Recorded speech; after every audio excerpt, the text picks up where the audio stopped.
ये कहानी है टाइलर रेक नाम के एक ऐसे खतरनाक स्पाई एजेंट की जो बाकी एजेंटों से बिल्कुल अलग है। दुनिया के सबसे खतरनाक शहरों में घुसकर हजारों दुश्मनों की बरसती गोलियों के बीच से लोगों को जिंदा निकाल लाना ही उसका काम है। सब लोग उसे एक चलता फिरता वन मैन आर्मी मानते हैं। आज तक उसका एक भी मिशन फेल नहीं हुआ, लेकिन इस बार उसे ऐसा मिशन मिलने वाला था जहाँ से जिंदा लौटना ही उसके लिए सबसे बड़ी चुनौती बनने वाली थी। तो कहानी की शुरुआत एक सुनसान इलाके से हुई, जहाँ हमें सबसे पहले टाइलर की बॉस निकोल दिखाई गई, जो टाइलर को उसकी जिंदगी का सबसे खतरनाक मिशन सौंपने आई थी। उसने बताया कि टाइलर को बांग्लादेश के ढाका शहर में जाकर एक इंडियन ड्रग लॉर्ड के बेटे ओबी को बचाना है, जिसे कुछ दिन पहले पुलिस की वर्दी में आए किडनैपर इंडिया से उठाकर बांग्लादेश ले गए थे। मिशन पूरा होने पर उसे मुंह मांगी कीमत मिलने वाली थी, इसलिए उसने बिना देर किए इस मिशन की खोजबीन शुरू की। जल्द ही उसे पता चल गया कि ओबी को बांग्लादेश के सबसे बड़े गैंगस्टर ने किडनैप किया है, जो उसके बाप से बदला लेना चाहता है। मिशन की डिटेल्स मिलते ही टाइलर बिना एक पल गवाए बांग्लादेश पहुंच गया। वह एक डीलर का आदमी बनकर सड़क किनारे बैठकर किडनैपर्स का इंतजार करने लगा। उससे थोड़ी दूरी पर एक दाढ़ी वाला आदमी भी टाइलर के इशारे का इंतजार कर रहा था। कुछ ही देर में टाइलर को कॉल आया। फोन पर बताया गया कि उसे सामने वाली लॉन्ड्री शॉप तक जाना है, लेकिन जैसे ही वो वहां पहुंचा तभी किसी ने पीछे से उसकी कमर पर पिस्टल तान दी। इसके तुरंत बाद एक वैन उसके सामने आकर रुक गई। किडनैपर्स ने उसे काला कपड़ा पहनाया और जबरदस्ती वैन में डालकर ले जाने लगे, लेकिन उन्हें नहीं पता था कि यह सब कुछ टाइलर के प्लान का हिस्सा है। कुछ ही समय बाद टाइलर को एक सुनसान बिल्डिंग में ले जाया गया, जहां पहुंचते ही किडनैपर्स ने फिरौती के लिए उसके सिर पर पिस्तौल तान दी, पर टाइलर ने एक भी बार पलक नहीं झपकाई। उसने कहा कि पहले उसे लड़के को जिंदा देखना है, तभी वह फिरौती देगा। जब उसने देखा कि ओबी पूरी तरह सुरक्षित है, तब उसने आसपास के गार्ड और जगह का अंदाजा लगाया। तभी टाइलर फिरौती देने को तैयार हो गया। जैसे ही वे लोग उसे बाहर ले जाने लगे, तभी दाढ़ी वाले आदमी ने हमला कर दिया। मौका पाते ही टाइलर ने दूसरे किडनैपर को भी मार गिराया। इसके बाद उसने अपने हाथों की रस्सी तोड़ दी। उस समय गार्ड्स को अभी तक एहसास नहीं था कि उनकी मौत का समय आ चुका है। अचानक दरवाजे पर जोरदार दस्तक हुई। जैसे ही किडनैपर दरवाजा खोलने के लिए आगे बढ़ा, तभी टाइलर ने बिना झिझक ट्रिगर दबा दिया।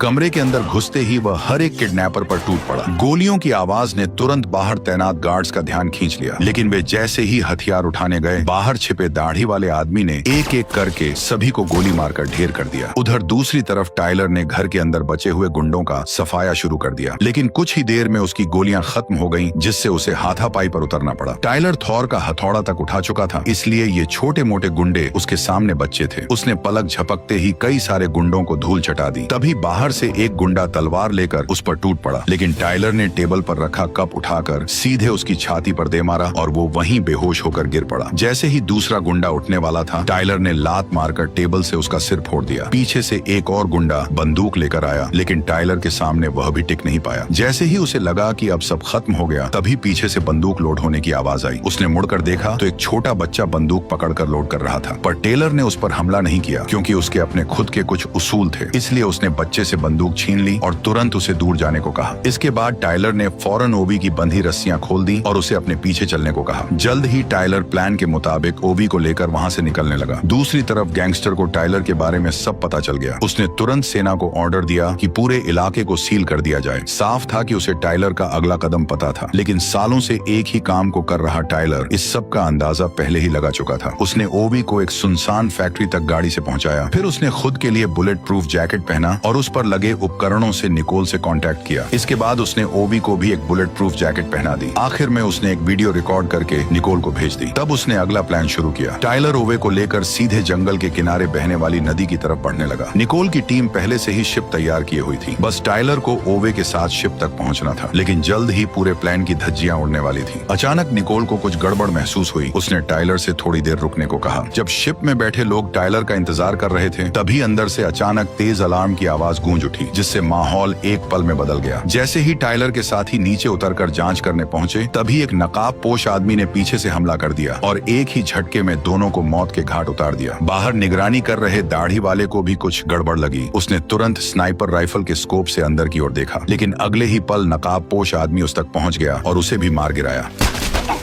अब उसका अगला निशाना टाइलर था। ठीक उसी पल पुलिस ने शिप को ट्रैक कर लिया। निकोल ने तुरंत ये खबर टाइलर तक पहुंचा दी। खबर मिलते ही टाइलर फौरन ओवे को लेकर वहां से भागने लगा। तभी नकाबपोश आदमी की नजर उस पर पड़ गई और उसने बिना देर किए अंधाधुंध गोलियां बरसानी शुरू कर दी। लेकिन जैसे ही टाइलर एक चट्टान के पीछे रुका, तभी नकाबपोश आदमी ने अपना नकाब हटा दिया और सच सामने आया कि नकाबपोश कोई और नहीं बल्कि ओवी के पिता का आदमी सायू था, जो बिना किसी को खबर दिए ओवी को बचाने आया था। सायू जोर से चिल्लाया कि ओवी तुरंत उसके पास आ जाए। आवाज सुनते ही ओवी उसे पहचान गया, लेकिन जैसे ही वह उसकी ओर बढ़ने वाला था, टाइलर ने उसे पकड़कर रोक लिया, क्योंकि इसके पीछे दो वजह थी। पहली ये कि ओवी अब उसके लिए एक कीमती इनाम था और दूसरी ये कि वह नहीं चाहता था कि जिसे वह मौत के मुंह से निकाल कर लाया था अब फिर से खतरे में पड़े। इसलिए टाइलर ने बिना देर किए एक ग्रेनेड फेंका, जिससे सायू की नजर कुछ पल के लिए धुंधली पड़ गई। इसी मौके का फायदा उठाकर वह ओवे को लेकर भागा और उसी फैक्ट्री के पास पहुंच गया। वहां से उन्होंने तुरंत कार उठाई और बिना देर किए तेज रफ्तार में भागने लगे। लेकिन कुछ ही दूरी पर सामने अचानक दो पुलिस गाड़ियां आकर रास्ता रोककर खड़ी हो गईं। टाइलर ने तुरंत गाड़ी रिवर्स की, तेजी से पीछे हटते हुए उसे घुमाया और दूसरी दिशा में मोड़ दी। इसी दौरान सायू भी उनका पीछा करते हुए वहां पहुंच गया। टाइलर को देखते ही उसने एक पुलिस गाड़ी छीन ली और उनका पीछा शुरू कर दिया। तभी मौका देखकर ओवी कार से उतरकर सायू के पास जाने की कोशिश करने लगा, लेकिन टाइलर ने उसे रोकते हुए बताया कि उसके पिता ने उसे बचाने के लिए पैसे दिए हैं और अब उनके ही आदमी का अचानक सामने आना किसी गड़बड़ की ओर इशारा कर रहा है। उसे शक हुआ कि शायद उसके पिता ने ही उसे धोखा दे दिया है और यहाँ तक पुलिस भी किडनैपर्स के साथ मिली हुई है। इसलिए टाइलर ने निकोल के बताए रास्ते पर गाड़ी मोड़ दी और वहाँ से निकलने की कोशिश करने लगा, लेकिन पीछा कर रही पुलिस गाड़ियां लगातार बढ़ती जा रही थी और वे बार बार उसकी गाड़ी को टक्कर मार रही थी। इसी बीच सायू ने पुलिस पर ही गोलियां चलानी शुरू कर दी और एक एक करके पीछा कर रही गाड़ियों को रोक दिया। लेकिन टाइलर के लिए हालात और भी खराब हो गए, क्योंकि आगे का रास्ता पहले से ही पुलिस ने ब्लॉक कर रखा था। अब वह चारों तरफ से घिर चुका था। आखिरकार उसने गाड़ी रिवर्स में डाली और पीछे खड़ी सायू की गाड़ी से भड़का दी। अचानक हुई टक्कर से सायू अपना कंट्रोल खो बैठा। दूसरी तरफ वहां पहुंचे बाकी पुलिस वालों ने उसे नजरअंदाज कर दिया और सीधे टाइलर को ढूंढने निकल गए। इस वक्त वे एक छोटे से इलाके में थे जहां चारों तरफ तंग गलियां फैली हुई थीं। इसलिए कुछ ही पलों में टाइलर और ओवी नजरों से ओझल हो गए। भागते भागते अचानक टाइलर एक पुलिस वाले के सामने आ गया। पुलिस वाला कुछ समझ पाता उससे पहले ही टाइलर ने उसकी गर्दन पर वार किया और उसे वहीं खत्म कर दिया। इसके बाद उसने ओवे को अपने पीछे कर लिया, लेकिन जैसे ही वे आगे बढ़े तभी अचानक कई पुलिस वाले उसके सामने आ गए, लेकिन वे सभी टाइलर को रोक पाए इतनी उनमें दम नहीं थी। टाइलर ने एक साथ सभी को ढेर कर दिया, लेकिन एक पुलिस वाला मौका देखकर तुरंत ओवे की तरफ दौड़ पड़ा। ओवे यह देखकर भागने लगा, तभी सामने से एक और पुलिस वाला आ गया। वह तेजी से मुड़कर पास के एक घर में घुस गया और पीछे के दरवाजे से बाहर निकल गया। उसके पीछे पीछे पुलिस वाला भी भागता हुआ बाहर आया, लेकिन बाहर निकलते ही टाइलर ने उसे गोली मारकर खत्म कर दिया। इसके बाद टाइलर ओवे को लेकर वहां से निकलने लगा, लेकिन तभी चार और पुलिस वाले सामने आ गए। टाइलर ने कवर लेते हुए उन सबको भी मार गिराया। तभी उसने नीचे की ओर देखा और उसे समझ आ गया कि पुलिस ने उन्हें चोरों ओर से घेर लिया है। यह देखकर वह तुरंत ओवे को लेकर छत की तरफ भागा, लेकिन ऊपर पहुंचते ही उसने देखा कि आसमान में हेलीकॉप्टर भी नजर रख रहे हैं। इसलिए दोनों तुरंत वापस नीचे उतरने लगे, लेकिन जैसे ही वे दूसरी मंजिल पर पहुंचे तभी वहां अचानक सायू फिर से सामने आ गया, जिससे दोनों के बीच जबरदस्त भिड़ंत हो गई और लड़ते लड़ते दोनों ऊपर से नीचे गिर पड़े। उठते ही दोनों दोबारा एक दूसरे से भिड़ गए। आसपास खड़े लोग इस लड़ाई को ऐसे देख रहे थे जैसे यह उनके लिए कोई नई बात न हो। इसी बीच टाइलर धीरे धीरे सायू पर हावी होने लगा, लेकिन तभी अचानक एक कार आ गई।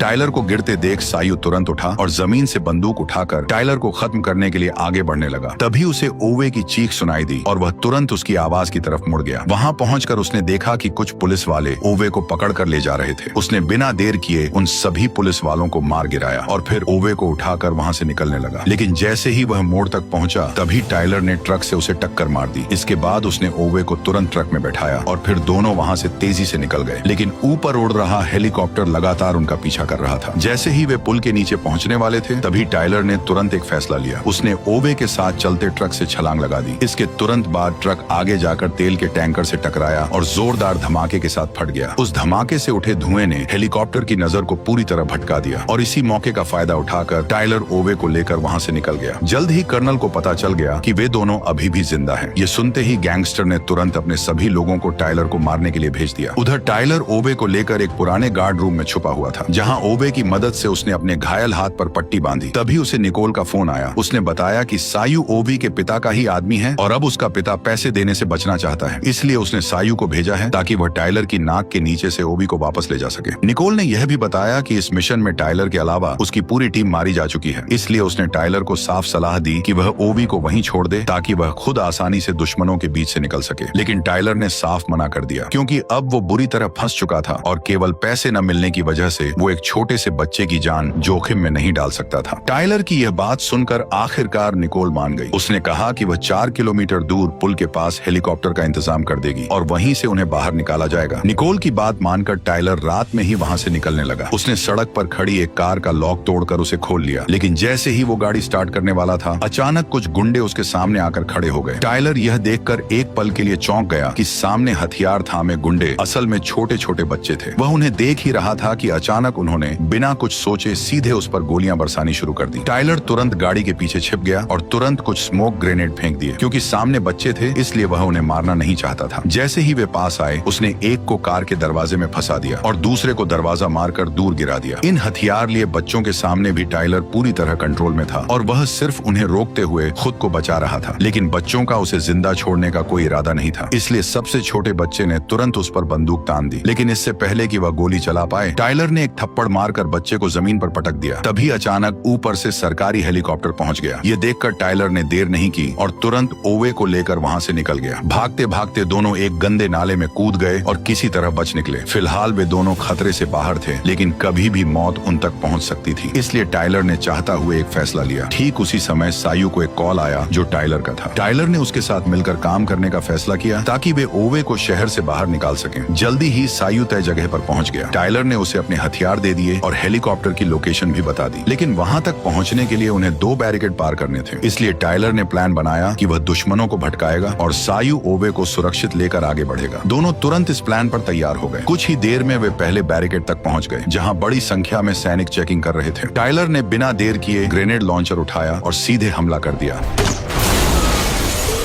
हमले की वजह से सैनिकों का ध्यान टाइलर पर चला गया, जिससे दोनों तरफ से जबरदस्त लड़ाई शुरू हो गई। इसी मौके का फायदा उठाकर सायू गाड़ी लेकर तेज रफ्तार में बैरिकेड पार कर गया। लेकिन टाइलर अभी वहां से निकल भी नहीं पाया था कि तभी नीचे खड़े सैनिकों ने रॉकेट लॉन्चर तैयार कर लिया। दुश्मन तेजी से उसकी तरफ बढ़ रहे थे, लेकिन जो भी सामने आया टाइलर उसे तुरंत खत्म करता चला गया। ऊपर आ रहे सैनिक कुछ ही पल में ढेर होते चले गए। उसी वक्त टाइलर ने सीढ़ियों से सैनिकों की आहट सुनी और तुरंत एक ग्रेनेड निकालकर नीचे फेंक दिया। उधर सायू ओवे को लेकर दूसरे बैरिकेड तक पहुंच चुका था, लेकिन सामने भारी भीड़ और ट्रैफिक देखकर साफ था कि गाड़ी लेकर निकलना नामुमकिन है। इसलिए उसने गाड़ी छोड़कर भीड़ के बीच से निकलने का फैसला किया। वह धीरे धीरे लोगों के बीच चलते हुए आगे बढ़ने लगा, लेकिन बीच रास्ते में एक दाढ़ी वाले सैनिक की नजर उस पर पड़ गई। वह उसे पीछे से आवाज देता रहा, लेकिन सायू ने ऐसे दिखाया जैसे उसने कुछ सुना ही नहीं हो और वह लगातार आगे बढ़ता गया। जैसे ही वो भीड़ वाले इलाके से थोड़ा बाहर निकला, तभी उसने पीछे मुड़कर हालात का अंदाजा लिया, क्योंकि अब पकड़े जाने पर भी निकलने का मौका था। उसने तुरंत सैनिकों की पोजीशन पर नजर दौड़ाई और दिमाग में हमला करने का पूरा प्लान बना लिया। जैसे ही ओवी ने अपने सिर से टोपी हटाई, तभी अचानक सायू ने बंदूक निकालकर सैनिकों पर हमला बोल दिया। गोलियों की आवाज से चारों तरफ अफरा तफरी मच गई और सायू ओवे के साथ कार के पीछे छुप गया। सैनिक तेजी से दोनों की तरफ बढ़ने लगे। तभी सायू बाहर आया और सैनिकों को आगे बढ़ने से रोकने लगा। उसने एक एक करके कई सारे सैनिकों को मार गिराया। फिर उसने एक ग्रेनेड निकाला और सही मौके देखकर सैनिकों की ओर फेंक दिया।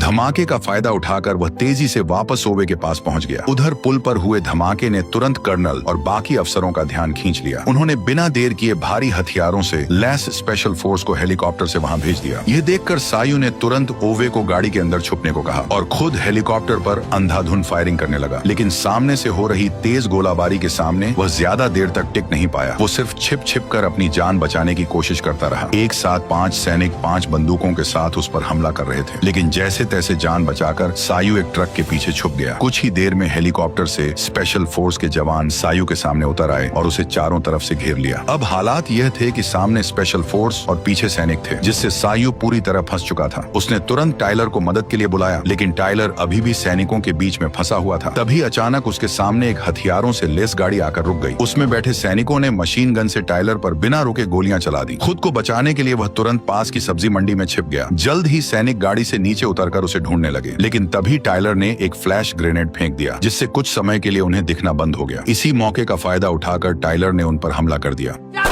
बाहर निकलते ही टाइलर ने मशीन गन पकड़े सैनिक को मार गिराया, फिर 2 ग्रेनेड गाड़ी के अंदर डालकर वहां से दूर निकल गया। उधर सायू अब धीरे धीरे हार मानने वाला था, लेकिन तभी अचानक टाइलर की बॉस निकोल वहां आ गई और आते ही उसने गाड़ी में से आरपीजी निकालकर हवा में मंडराते हेलीकॉप्टर पर दाग दी और एक ही झटके में हेलीकॉप्टर जमीन पर धराशायी हो गया। ठीक उसी पल टाइलर दूसरे बैरिकेड तक पहुंच गया, जहां उसने एक एक करके पुल पर खड़े सैनिकों को सटीक निशाने से मार गिराया। जल्द ही टाइलर को ओवे की पोजीशन का पता चल गया, इसलिए वो पुल के किनारे से आगे बढ़ते हुए आसपास बचे हुए सैनिकों को मारने लगा, जबकि सायू पुल के बीच में फंसा हुआ था। उसके पास अब सिर्फ एक पिस्तौल बची थी। फिर भी वह जैसे तैसे कई सारे सैनिकों को ओवे के पास पहुंचने से रोकता रहा, लेकिन अगले ही पल एक स्नाइपर की गोली सीधे उसके सिर में जा लगी।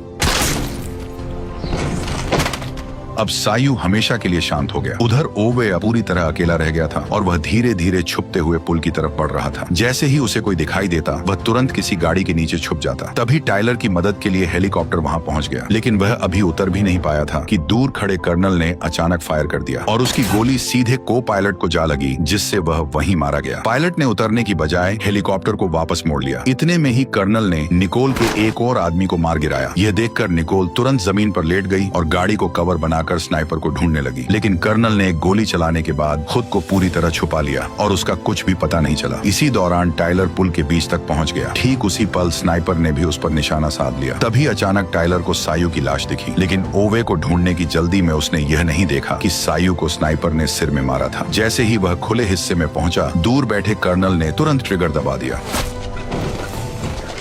गोली लगते ही टाइलर वहीं गिर पड़ा। अब कर्नल उसे खत्म करने के लिए दूसरी गोली चलाने ही वाला था कि तभी अचानक ओवे दौड़ता हुआ आया और टाइलर के सामने खड़ा हो गया। टाइलर को खून से लथपथ देखकर ओवे की आंखों से आंसू निकल आए, क्योंकि उसके लिए टाइलर सिर्फ एक बॉडीगार्ड नहीं था, बल्कि एक पिता जैसा बन चुका था। अब वही उसका एकमात्र सहारा था। लेकिन टाइलर जानता था कि यह वक्त भावनाओं में बहने का नहीं है, इसलिए उसने दर्द सहते हुए ओवे से कहा कि वह पूरी ताकत लगाकर पुल के उस पार भाग जाए। इस दौरान कर्नल अभी भी मौके की तलाश में घात लगाए बैठा था, लेकिन तभी निकोल ने कर्नल की लोकेशन पकड़ ली। उधर टाइलर ने अपनी बची हुई ताकत जुटाकर तुरंत खड़ा हो गया, ताकि ओवे को भागने का मौका मिल सके। वह अपनी जान की बाजी लगाकर पीछे से आते सैनिकों को रोकने लगा। ठीक उसी समय पर ओवे सही सलामत निकोल के पास पहुंच गया। जब ऐसा लगा कि अब सब ठीक हो गया है, तभी उसे फिर से गोली लग गई। लेकिन इस बार जिसने गोली चलाई उसे देखकर सब हैरान रह गए, क्योंकि वह कोई और नहीं बल्कि वही घुंघराले बालों वाला लड़का था जिसे टाइलर ने जिंदा छोड़ दिया था। गुस्से में निकोल ने बच्चे पर जवाबी हमला कर दिया, जिससे वह भाग निकला। उधर टाइलर लड़खड़ाते हुए पुल के किनारे तक पहुंचा। उसके घाव अब जानलेवा बन चुके थे और उसकी ताकत धीरे धीरे खत्म होने लगी थी। उसे सब कुछ धुंधला धुंधला दिखने लगा। तभी अचानक उसे अपने मरे हुए बेटे की झलक दिखाई दी, जिसे वो एक मिशन के दौरान बचा नहीं पाया था। उसकी यह हालत देखकर ओवे रुक नहीं सका, लेकिन इससे पहले कि वह टाइलर तक पहुंच पाता, तभी वो सीधे नदी में जा गिरा। 8 महीने बाद टाइलर की बॉस निकोल अकेले ही गैंगस्टर के इलाके में घुस गई और मौका देखकर जैसे ही आसिफ बाथरूम आया, उसने तुरंत उसका गेम बजा दिया।